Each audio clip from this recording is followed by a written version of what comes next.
Dear students, अपने आज 16वें वर्ग के एलिमेंट्स स्टार्ट कर रहे हैं।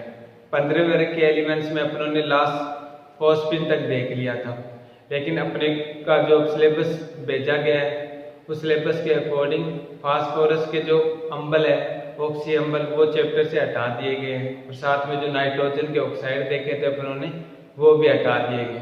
उसके अकॉर्डिंग अपना जो 15वां वर्ग था वो वहीं तक ही कंप्लीट होता है, क्योंकि अपने को फास्फोरस के ऑक्सी अम्बल पढ़ने नहीं है। तो उसके बाद में जस्ट अपना टॉपिक आता है 16वें वर्ग के एलिमेंट्स।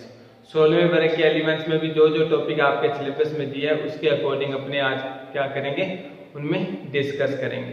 ठीक है, तो पहले अपना आता है कि 16वें वर्ग में टोटल एलिमेंट्स कितने होंगे, तो उसी के अकॉर्डिंग ध्यान रखना है। जैसे 15वें वर्ग के एलिमेंट्स थे टोटल 5, उसी प्रकार से 16वें वर्ग में भी कितने एलिमेंट्स होंगे, 5 एलिमेंट्स होंगे, जिसमें ऑक्सीजन, सल्फर, सिलीनियम, टेलुरियम और पोलोनियम, ये 5 तत्वों को आपको क्या रखना है, ध्यान में रखना है।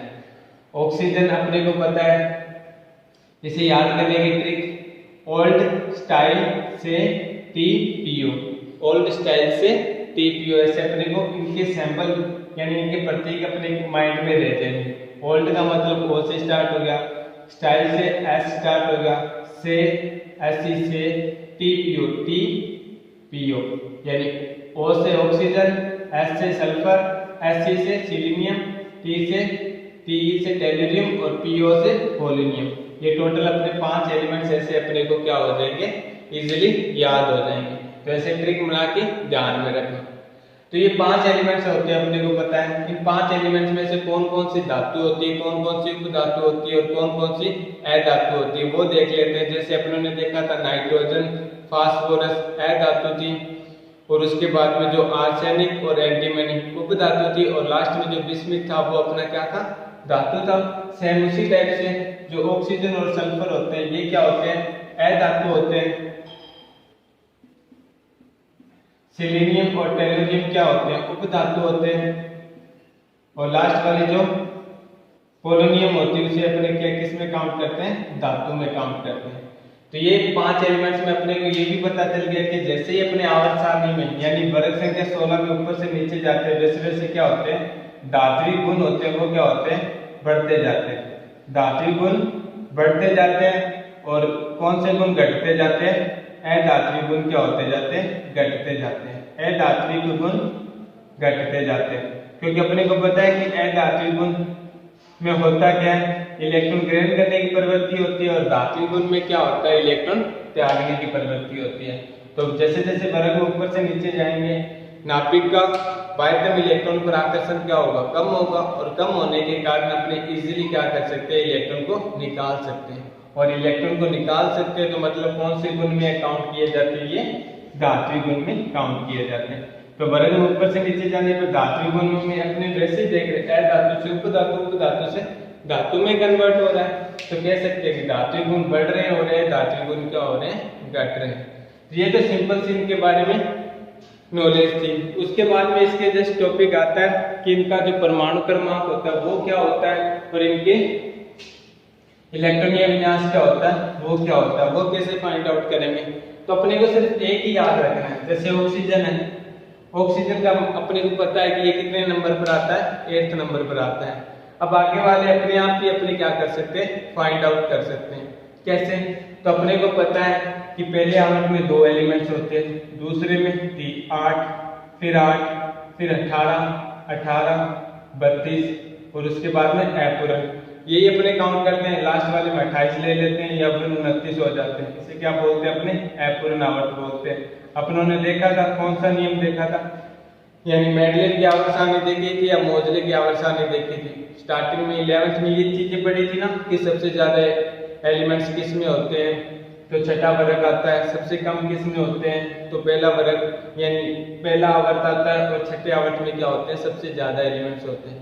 तो उसी प्रकार से ये अपने को पता है ऑक्सीजन कितने आवर्त का है, दूसरे आवर्त का है, क्योंकि पहले तो हाइड्रोजन और हीलियम होता है, उसके बाद में लिथियम, बेरिलियम, उसके बाद में बोरोन, कार्बन, नाइट्रोजन, ऑक्सीजन। ये सेकंड आवर्त चलता है, फर्स्ट आवर्त और ये सेकंड आवर्त। सेकंड आवर्त के बाद में अगर थर्ड आवर्त का एलिमेंट्स ज्ञात करना है इसी के नीचे, तो अपने क्या करेंगे, 8 नंबर जोड़ देंगे। 8 जोड़ा तो कितने आ गए, 16। उसके बाद में 18 जोड़ेंगे, 18 जोड़े तो कितने हैं, 34। फिर 18 52, फिर 32 जोड़ दिए 84। यानी ये इनका क्या होता है, परमाणु क्रमांक निकल के आ जाता है। अपने को बस आवर्त संख्या ध्यान में रखनी है कि ऑक्सीजन कितने आवर्त का एलिमेंट है, दूसरे आवर्त का है, तो दूसरे के बाद में इसके नीचे वाले अपने को सल्फर का परमाणु क्रमांक ज्ञात करना है, तो कितने, 8। फिर सल्फर के बाद में सिलीनियम का ज्ञात करना है तो 18, सिलीनियम के बाद में टेल्यूरियम का ज्ञात करना है तो 18, फिर लास्ट में जो पोलोनियम का ज्ञात करना है तो 32 एलिमेंट्स क्या कर देंगे, अपने जोड़ देंगे। तो ये इनका क्या निकल के आ जाएगा, परमाणु क्रमांक निकल के आ जाएगा, परमाणु क्रमांक निकल के आ जाएगा। तो आपसे पूछ ले कि टेल्यूरियम का परमाणु क्रमांक कितना है, तो अपने को रटने की जरूरत ही नहीं है बिल्कुल ही। ऑक्सीजन का याद रखो, उसके बाद में 8 जोड़ दो, फिर 18 18 जोड़ दो, 18 18 यानी 2 बार 18 जोड़ेंगे तो 52 नंबर पर क्या आ जाएगा, अपना टेल्यूरियम आ जाएगा।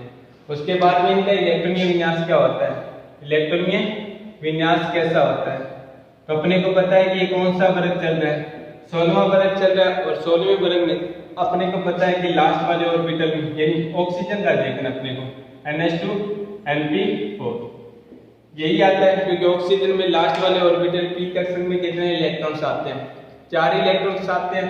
तो इनका जो सामान्य यानी वर्ग संख्या 16 की बात कर रहे हैं अपने, वर्ग संख्या 16 का जो सामान्य इलेक्ट्रॉन विन्यास होगा वो क्या होगा, NH2 NP4 होगा।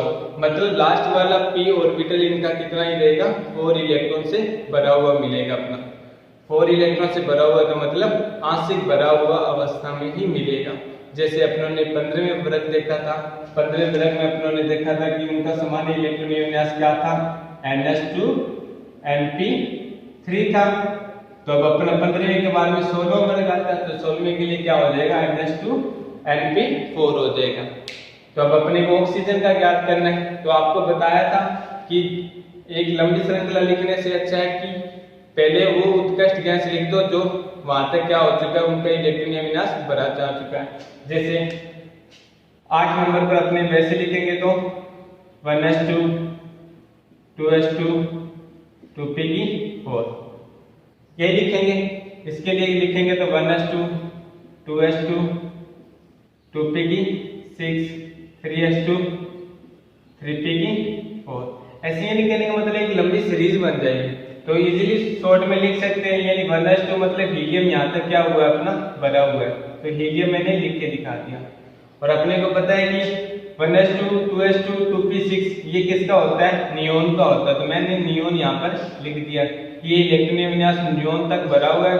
उसके बाद में जो मेन है 3s2 3p4 वो मैंने क्या कर दिया, लिख के दिखा दिया। उसी प्रकार से नियोन के बाद में कौन सा आता है, आर्गन, आर्गन तक इलेक्ट्रॉनिक विन्यास भरा हुआ दिखा दिया मैंने। उसके बाद में क्या किया,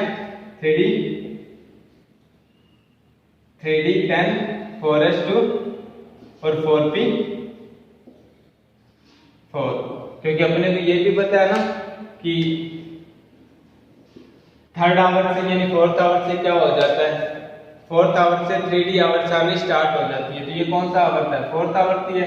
फोर्थ आवर्त का एलिमेंट है, क्योंकि ये सेकंड का, ये थर्ड का, ये फोर्थ का। इसमें d इलेक्ट्रॉन में भी क्या होंगे, 10 इलेक्ट्रॉन भरे हुए मिलेंगे अपने को।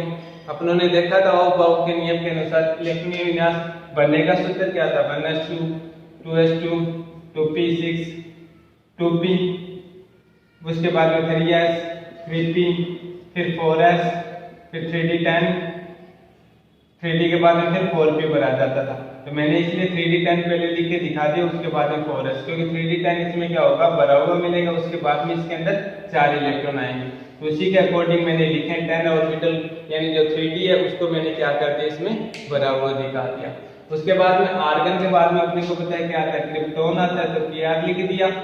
उसके बाद में इलेक्ट्रॉनिक विन्यास कैसे देखूंगा, तो यहाँ पर क्या होगा, 4d क्या होगा, 10 होगा, या फिर ऐसे लिख सकता हूँ ना, 5s2 4d10 और 5p4, क्योंकि इसमें भी 4d श्रेणी स्टार्ट हो जाएगी। फिर अपने को पता है कि ये कौन सा छठे आवर्त, ये दूसरे आवर्त का, ये तीसरे का, ये चौथे का, ये पांचवे का, फिर छठे आवर्त से अपने को पता है कि कौन सी श्रेणी स्टार्ट हो जाती है, लेंथेनॉइड श्रेणी के एलिमेंट्स भी काउंट होने लग जाते हैं। तो यहाँ पर जीनोन आ जाएगा, जीनोन के बाद में अपने लिखेंगे यहाँ पर क्या होगा 4f 14, उसके बाद में 5d 10, फिर 6x 2 और 6p 4। ये क्या हो जाएगा कि इसका इलेक्ट्रॉन विन्यास हो जाएगा अपने पोलोनियम का हो जाएगा। बस अपने को थोड़ा सा 3d श्रेणी, 4d श्रेणी, 5d श्रेणी, 4f के एलिमेंट्स कौन कौन से आवर्त से स्टार्ट होते हैं वो अपने को ध्यान रखना है, बस इसमें और कुछ नहीं रखना। या फिर आपको ऐसे नहीं याद होता तो नॉर्मली जो सूत्र अपने को पता है 1s 2s 2p वैसे माइंड में रख लो, ऐसे याद कर लो और उसके बाद में देखो कि कितने नंबर का पूछा है। 54 नंबर का पूछा है, तो 54 नंबर के लिए मैंने पहले देख लिया यहाँ पर कि 8, 54 नंबर पूछा है तो 2 + 8 8 और उसके बाद में 18, 2 8 8 18, उसके बाद में 18, ये काउंट करूंगा तो कितने 10, ये कितने हो गए 32, 32 और 10 42, 42 के बाद में 8 और जोड़ दिया, यानी 50 तक मेरे क्या है एलिमेंट्स। 50 तक, 50 किसी उत्कृष्ट गैस का इलेक्ट्रॉन विन्यास है, वो 50 किस उत्कृष्ट गैस का इलेक्ट्रॉन विन्यास है। तो मैं यहाँ पर देखता हूँ कि 50 किसका उत्कृष्ट गैस विन्यास निकल के आता है, Kr का निकल के आता है, मतलब क्रिप्टोन का निकल के आता है। इसलिए 50 तक मैंने इलेक्ट्रॉन वैसे दिखा दिए। उसके बाद में मैंने क्या कर दिया 4d श्रेणी स्टार्ट कर दी। कौन सी श्रेणी स्टार्ट कर दी 4d श्रेणी के 10 एलिमेंट्स भर के दिखा दिए। फिर मैंने जो सूत्र था NH2NP4 उसी का 4s3 यानी 5s2 और 5p4 लिख के दिखा दिया। तो इस टाइप से आपको क्या करना है, इनका इलेक्ट्रॉनीय विन्यास ध्यान में रखना है, ठीक है। एक बार माइंड में रखोगे अपने आप आ जाएगा। लास्ट वाला ऑर्बिटल अपने को इस फॉर्म में रखना है, बस ये ध्यान रखना। मैंने सभी में इस फॉर्म में रखा है 2s2 2p4 3s2 3p4 4s2 4p4 5s2 5p4 6s2 6p4। यानी कहने का मतलब नॉर्मली ये जो फॉर्म था वो मैंने रखा है। उसके बाद में इतना सा माइंड में रखा है कि 3d श्रेणी 4d श्रेणी और 5d श्रेणी और f ब्लॉक के एलिमेंट्स कौन कौन से वर्ग से स्टार्ट होते हैं। उस वर्ग में अगर मैं इलेक्ट्रॉन विन्यास फ्लिप कर रहा हूँ तो उसका जो 3d श्रेणी है वो पहले मैंने भर के दिखा दिया, क्योंकि अपने को पता है ना 3d श्रेणी 4th आवर्त से स्टार्ट होती है, 4d श्रेणी 5th आवर्त से स्टार्ट होती है और 6d श्रेणी होती है, सॉरी 5d श्रेणी होती है वो 6 आवर्त से स्टार्ट होती है। यही मैंने यहाँ पर किया है, बस उनके एलिमेंट्स दिखाए। और अपने को पता है ब्लॉक की भी एक सारणी होती है जो 6 यानी छठे नंबर आवर्त से स्टार्ट होती है, ठीक है। तो ये इनका क्या होता है सामान्य इलेक्ट्रॉनीय विन्यास होता है। और अपनों ने परमाणु क्रमांक देख लिया। उसके बाद में जस्ट इनका छोटा सा गुणधर्म आता है कि ये प्रकृति के अंदर कैसे पाए जाते हैं, नेचर के अंदर कैसे मिलते हैं।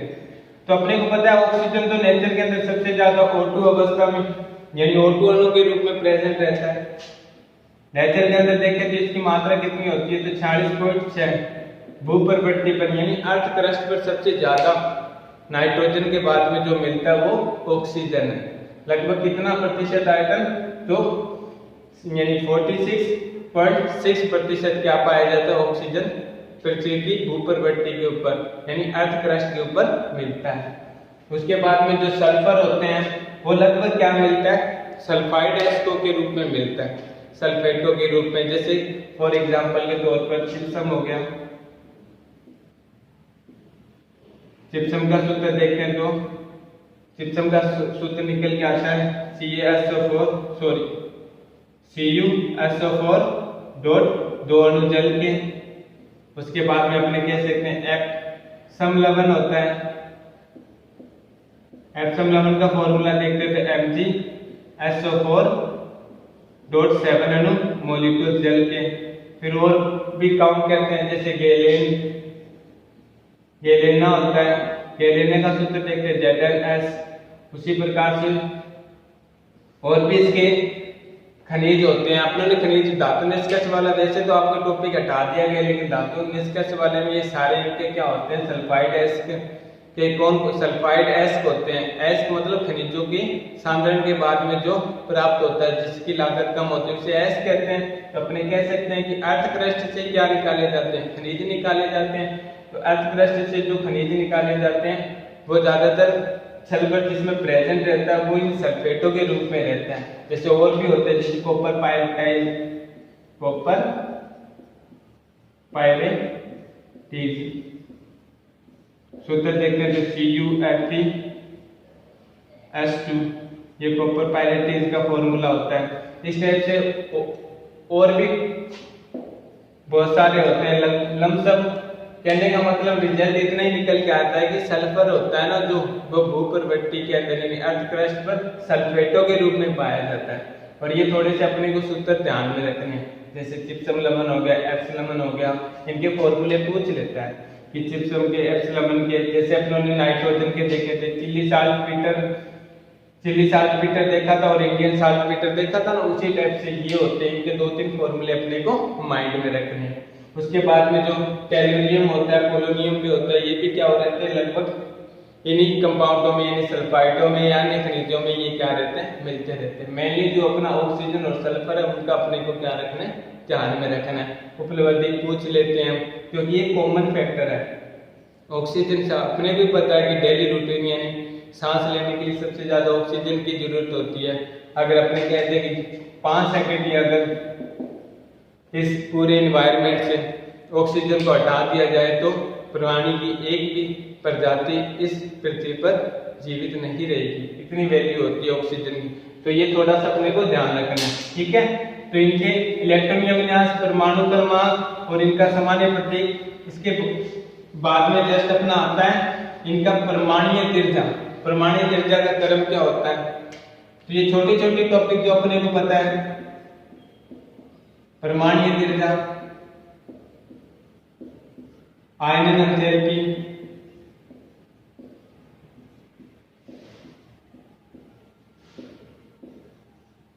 विद्युत ऋणात्मकता,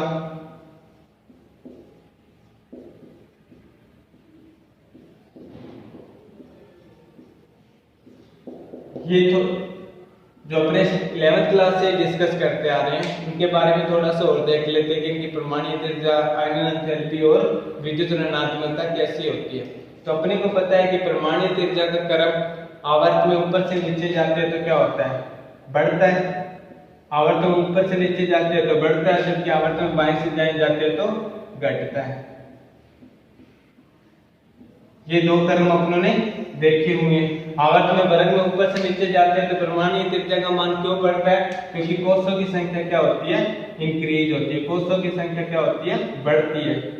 कोषों की संख्या बढ़ती है और कोषों की संख्या बढ़ती है तो अपने को पता है कि परमाणुीय त्रिज्या का मतलब होता है कि जो नाभिक है, नाभिक से लेकर लास्ट वाले ऑर्बिटल के बीच की जो दूरी होती है उसे अपने किस में काउंट करते हैं, परमाणुीय त्रिज्या में काउंट करते हैं। और परमाणुीय त्रिज्या का मतलब ही होता है परमाणु का आकार।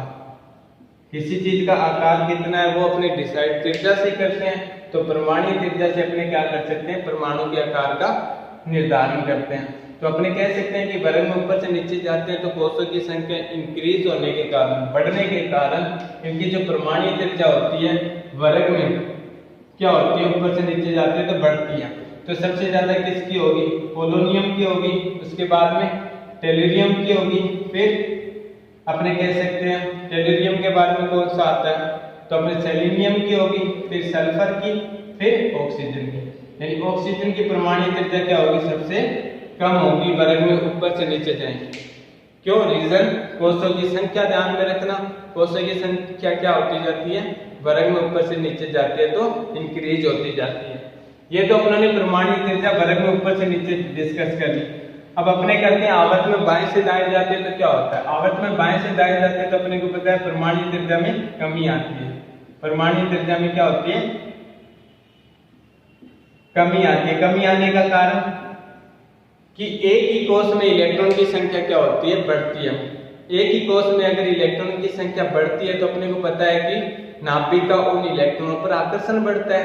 और आकर्षण बढ़ने के कारण अपने को पता है कि जैसे जैसे एक ही कोष में अगर इलेक्ट्रॉन की संख्या बढ़ती है वैसे वैसे क्या होता जाता है, उन इलेक्ट्रॉनों पर नाभिक का आकर्षण ज्यादा होने के कारण वो क्या कर लेता है, इलेक्ट्रॉनों को खींच लेता है और क्या हो जाता है, संकुचित हो जाता है।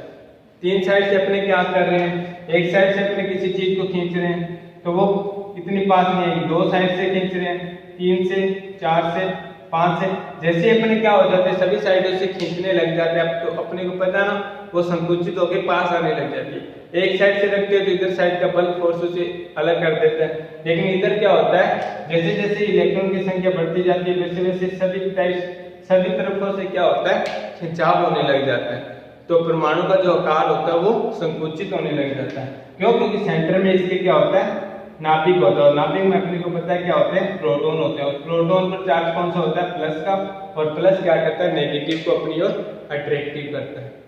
तो जैसे ये 15वें वर्ग में कितने एलिमेंट्स थे, 3 एलिमेंट्स थे, तो 16वें वर्ग में कितने एलिमेंट्स हो गए, 15वें में 3 इलेक्ट्रॉन्स थे तो मैंने 3 दिखा दिए, और 16वें में कितने थे, 4। तो मैं सिंपली डायग्राम के रूप में दिखा रहा हूँ कि 15वें से 16वें वर्ग में जा रहा हूँ तो क्या हो रहा है, आकार छोटा हो रहा है। क्यों हो रहा है? क्योंकि एक ही कोष है, एक ही कोष में क्या हो रहा है, इलेक्ट्रॉन की संख्या बढ़ रही है, एक ही कोष में इलेक्ट्रॉन की संख्या बढ़ रही है तो क्या हो रहा है, नाभिक का इलेक्ट्रॉन पर आकर्षण बढ़ रहा है, नाभिकीय आकर्षण बल में क्या हो रही है, बढ़ोतरी हो रही है, और नाभिक के आकर्षण बल में बढ़ोतरी होने के कारण अपने कह सकते हैं कि जो आकार है इनका आकार क्या हो रहा है, घट रहा है। तो अपने कह सकते हैं कि आवर्त सारणी में वर्ग में ऊपर से नीचे जाने पर तो आकार क्या होता है, बढ़ता है 16वें वर्ग का, लेकिन जब अपने 15वें वर्ग की और 17वें वर्ग की तुलना में कंपैरिजन करते हैं तो ऑक्सीजन का जो आकार होता है वो ऐसे कह सकते हैं नाइट्रोजन से छोटा होता है, जबकि फ्लोरीन से ज्यादा होता है। ये 15वें वर्ग का एलिमेंट्स है, ये 16वें का, ये 17वें का। उसी प्रकार से नाइट्रोजन के नीचे कौन सा आता है, अपने को पता है नाइट्रोजन के ऊपर फास्फोरस आता है, तो फास्फोरस का बड़ा होगा किससे, सल्फर से, और सल्फर का बड़ा होगा किससे, क्लोरीन से। तो इस प्रकार से जो 16वें वर्ग के एलिमेंट्स हैं उनका जो इलेक्ट्रॉन यानी जो परमाणु त्रिज्या है वो 15वें वर्ग से तो क्या होती है, कम होती है, और 17वें वर्ग से क्या होती है, ज्यादा होती है। 16वें वर्ग से ज्यादा होने का कारण इनके एक ही कोष में इलेक्ट्रॉनों की संख्या क्या होती है, 17वें वर्ग की तुलना में कम होती है। बस ये थोड़ा सा अपने को ध्यान में रखना है, ठीक है। रीजन पूछ ले आपसे कि नाइट्रोजन और ऑक्सीजन में 15वें या 16वें वर्ग में किसका आकार बड़ा होता है और क्यों, तो अपने लिखेंगे कि 15वें वर्ग का आकार बड़ा होता है क्योंकि इसमें एक ही कोष में इलेक्ट्रॉन की संख्या क्या होती है, कम होती है, जबकि उधर जाते हैं तो कोष की संख्या सेम रहती है, और वैसे वैसे क्या होता जाता है, इलेक्ट्रॉन की संख्या बढ़ती है, और इलेक्ट्रॉन की संख्या बढ़ती है तो नाभिक का आकर्षण बल क्या होता है, बढ़ता है, जिससे क्या होता है, आकार में कमी आती है, ठीक है। उसके बाद में आती है आयनियन एंथैल्पी। अपनों ने नाइट्रोजन के आयनियन एंथैल्पी के बारे में डिस्कस किया था वर्ग 15 में, और आयनियन एंथैल्पी का देखा था कि आयनियन एंथैल्पी का मतलब होता है कि किसी परमाणु के लास्ट वाले ऑर्बिटल में से इलेक्ट्रॉनों को निकालने के लिए जो एनर्जी लगती है उसे अपने किस में काउंट करते हैं, आयनियन एंथैल्पी में काउंट करते हैं। तो अब अपने को पता है कि वर्ग में ऊपर से नीचे जा रहे हैं, आकार में क्या हो रही है, वृद्धि हो रही है, आकार में वृद्धि हो रही है, मतलब लास्ट वाले ऑर्बिटल पर नाभिक का आकर्षण बल क्या हो जाएगा, यानी अंतिम वाले कोष पर, अंतिम कोष पर क्या हो जाएगा, नाभिक का आकर्षण बल कम हो जाएगा।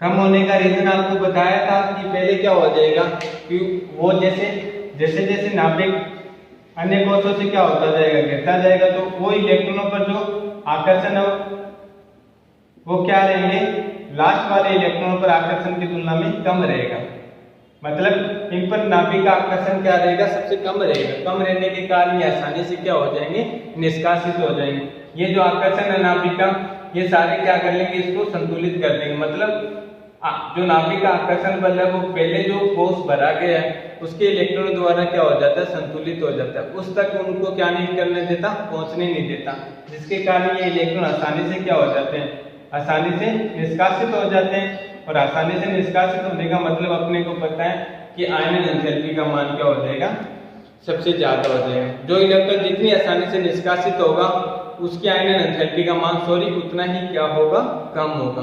और जितनी ज्यादा मुश्किल से निष्कासित होगा उतनी ही उसकी आयनन एंथैल्पी का मान क्या होगा, अधिक होगा। जैसे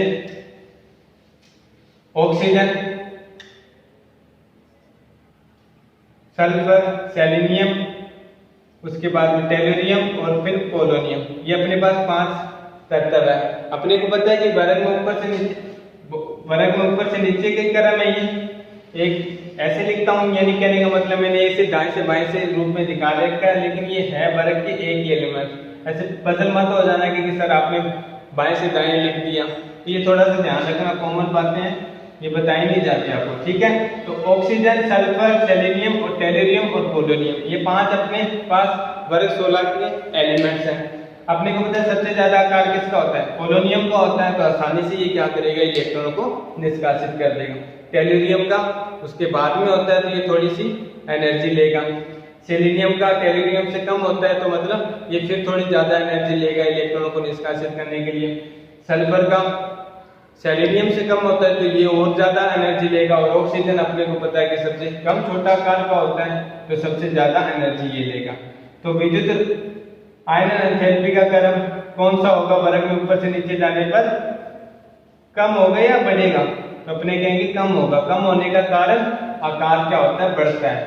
आकार बढ़ने के कारण नाभिक का आकर्षण बल जो लास्ट वाले इलेक्ट्रॉन पर क्या हो जाता है, लास्ट वाले जो कक्षक है या कोष है, उस कोष में जो इलेक्ट्रॉन प्रेजेंट है उन पर आकर्षण क्या हो जाता है, कम हो जाता है। कम होने के कारण वो आसानी से क्या कर देता है, इलेक्ट्रॉन को निष्कासित कर देता है। तो ये चीज थोड़ी सी ध्यान रखना।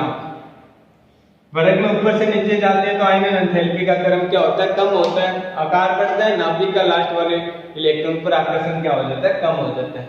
लेकिन जब वर्ग संख्या 15 और वह वर्ग संख्या 16 की बात करते हैं, तो दोनों में अपनों ने पिछली क्लास में भी देखा था कि आयनन एंथैल्पी के क्रम में क्या पाई जाती है, अनियमितता पाई जाती है। अनियमितता मतलब वर्ग में ऊपर से नीचे जा रहे हैं तो आयनन एंथैल्पी का मान घट रहा है, तो आवर्त में बाएं से जाएंगे तो बढ़ेगा। बढ़ने का रीजन क्योंकि अपने को पता है नाभिक का आकर्षण बल क्या होता है, बढ़ता है, और आकर्षण बल बढ़ता है तो मतलब इनका क्या होना चाहिए, आयनन एंथैल्पी का मान भी बढ़ना चाहिए, क्योंकि इलेक्ट्रॉन उतनी ही मुश्किल से निकलेगा और उतनी मुश्किल से निकलेगा तो ज्यादा आयनन एंथैल्पी होगी। लेकिन अपनों ने देखा था कि वर्ग संख्या 16 का जो इलेक्ट्रॉन विन्यास होता है वो NH2 15वें का होता है, सॉरी NH3, यानी जब इसे अपने एक कक्षक के रूप में फिल करते हैं तो p ऑर्बिटल में 3 इलेक्ट्रॉन आते हैं। जब 16वें की बात करते हैं तो NH2 Np4 होता है, मतलब p ऑर्बिटल में कितने इलेक्ट्रॉन आते हैं, 1 2 3 4 इलेक्ट्रॉन आते हैं। तो यहाँ पर कंसेप्ट अपनी विद्युत ऋणात्मकता का तो सही चल रहा था, लेकिन यहाँ पर थोड़ा सा क्या हो जाता है, चेंजिंग आ जाता है। किस चीज में चेंजिंग आ जाता है, तो एक स्थायित्व के आधार पर इनमें क्या आ जाता है, चेंजिंग आ जाता है, स्थायित्व।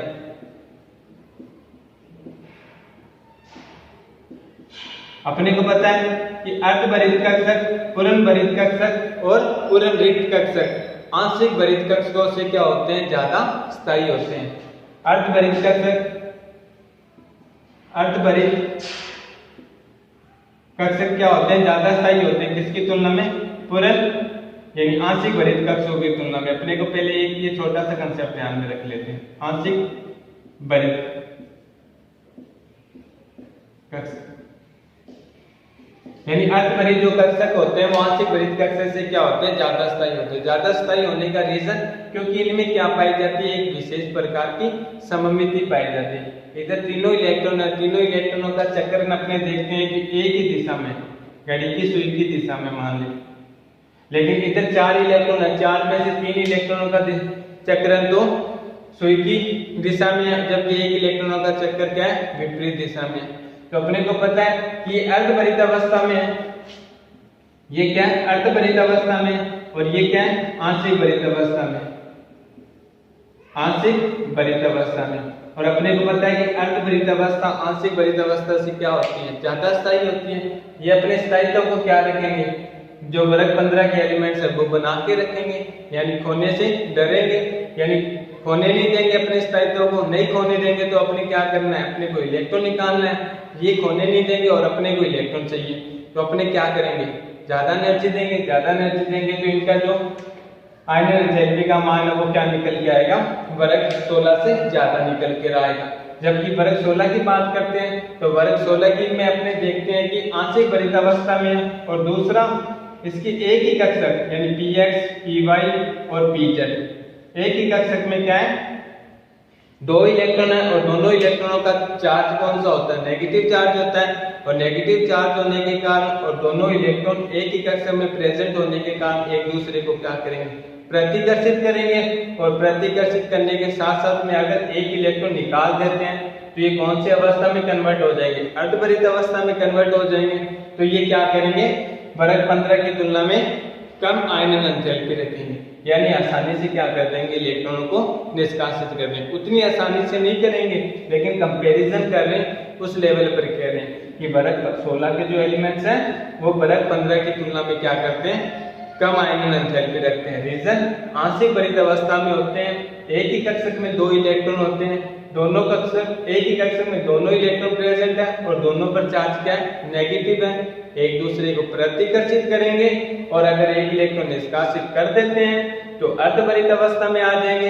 अर्धभरित अवस्था में आने के लिए ये क्या कर लेते हैं, वर्ग 15 से कम आयनन एंथैल्पी रखते हैं।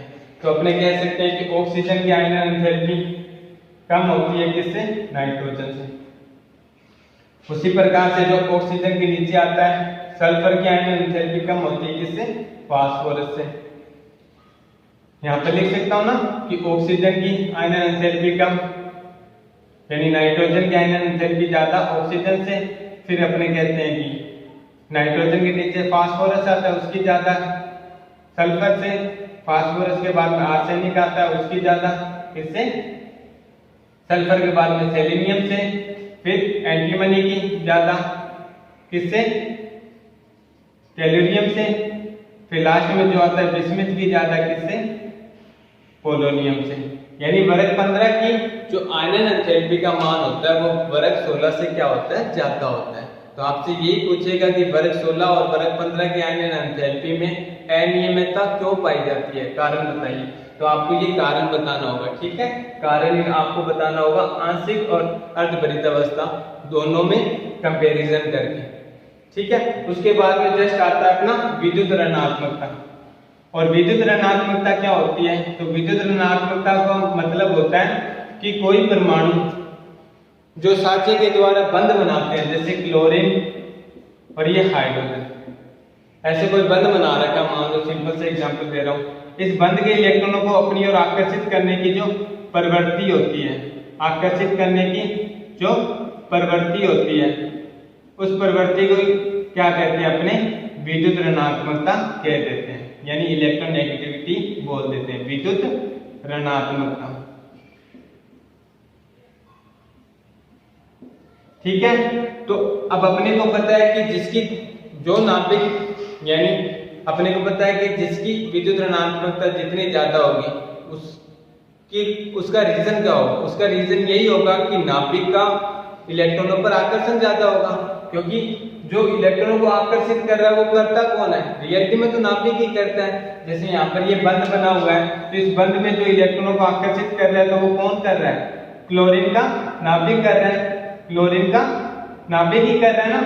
उसी प्रकार से जिसकी विद्युत ऋणात्मकता ज्यादा है तो इसका मतलब